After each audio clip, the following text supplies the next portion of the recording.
Hello, I'm April Asfour. Thanks for watching my video for Honors English 9. Welcome parents and guardians and family and friends. This is for Curtis Junior High, Honors English 9, and here we go.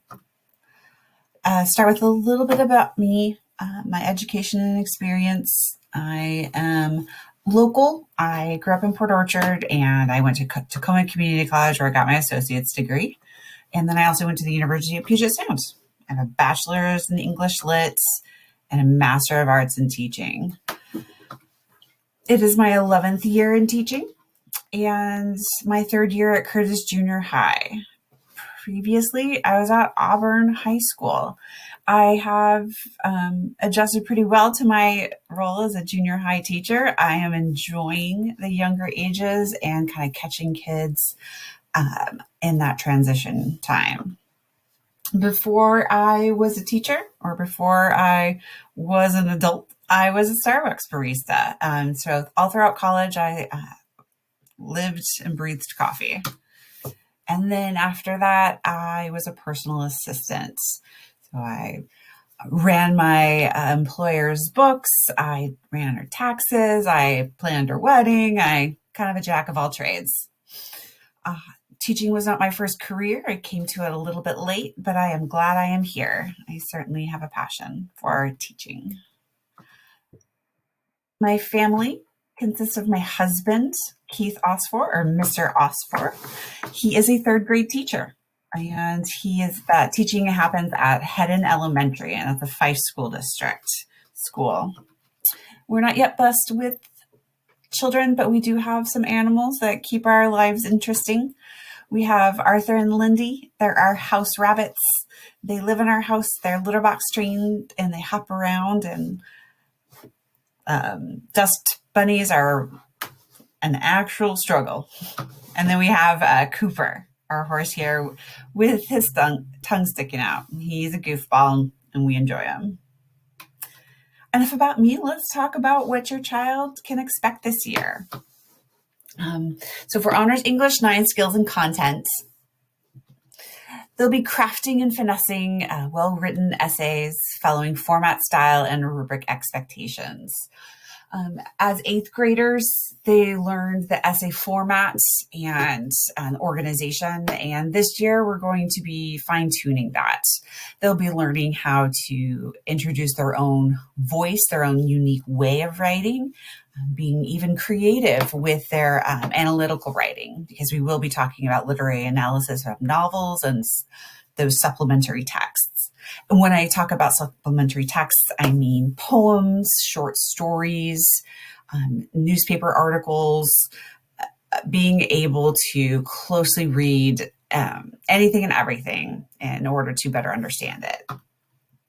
They're going to use evidence from the text to support their ideas, much like they do in their history class or their science class, kind of being able to use the evidence in any context. Learning and applying content and academic vocabulary. That content vocabulary are going to be those complex, high-level words that they'll read in the stories. And academic vocabulary, that will be things like literary devices. Academic vocabulary is specific to English 9, words like characterization, plot, metaphor, and being able to understand why a poet or an author would use those words in their art and what they're trying to convey with that. As far as how I will teach these skills, or how the English 9 team will teach these skills, we start off with our short story units, and we'll go through mid-October. And then we'll start with Of Mice and Men, and with a focus on a response to injustice. Many of you probably know that Of Mice and Men by John Steinbeck is a Great Depression era novella, and he very much wrote it in response to the struggle he saw agricultural workers go through during and after the Great Depression, and specifically the Dust Bowl. And so how do authors use their voice to respond to the injustices they see in the world? We're also going to read poetry, and the lyrical poem House on Mango Street, lyrical novel House on Mango Street. We'll read the dystopian book Fahrenheit 451, and that'll happen in the spring. And we'll finish out the year with, you can't quite see it, but it's Shakespeare's Romeo and Juliet, the classic star-crossed lovers story, and the story in which many other romances have been modeled after. So it's great to be able to read and understand the original. For communication, it's always best to email me Asfour at upsd83.org. You can email me through Skyward, and that's the resource that you use to check your child's grade. Student comments on assignments and emails through Google Classroom. So this is how either a parent or a student would contact me the best way. And then you can expect for me, Miss Asfour, to contact you through Skyward. Grade updates. I also email kind of general updates through Skyward. And then I do more one-on-one emails through my work email address, that UPSD831. If you are not yet signed up with Skyward or need help with Skyward, you can call our office and they'll connect you with the right person. You can call our office at 253-566-5670. And again, that's the phone number to call for Skyward assistance. Because how can I check on my child's progress? Through Skyward. Skyward is kind of the hub of information when it comes to the grade book, your child's attendance, and then you probably are familiar from virtual learning of Google Classroom. I post a week at a glance every week, and that's going to give you and your child a preview of what's to expect. The week at a glance gives you Monday through Friday, kind of what we'll be reading, what quizzes might be coming up, due dates coming up, and allows for students and parents and guardians to plan ahead as best as possible. You can also work with your child in Google Classroom on the to-do list. That shows assigned work and due dates, missing work, and of course, completed work with associated scores if graded. So Google Classroom can be a great way for parents and guardians to kind of partner with their children to communicate and organize. Okay. General English 9, Honors English 9 policies.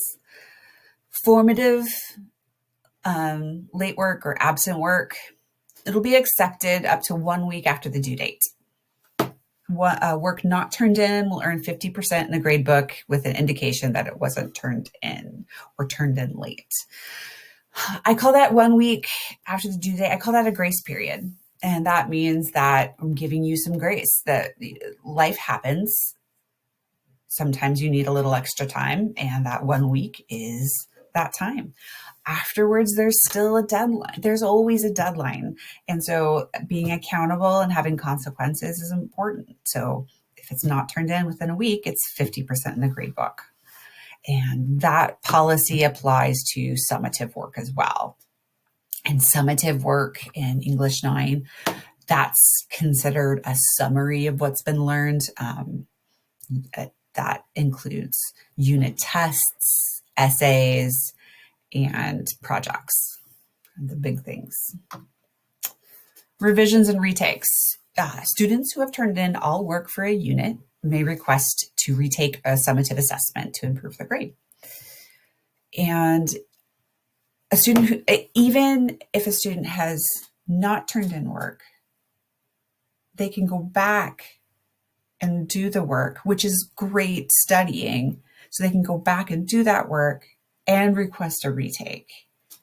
And so that retake is available to all students, but they have to have done all work prior to that.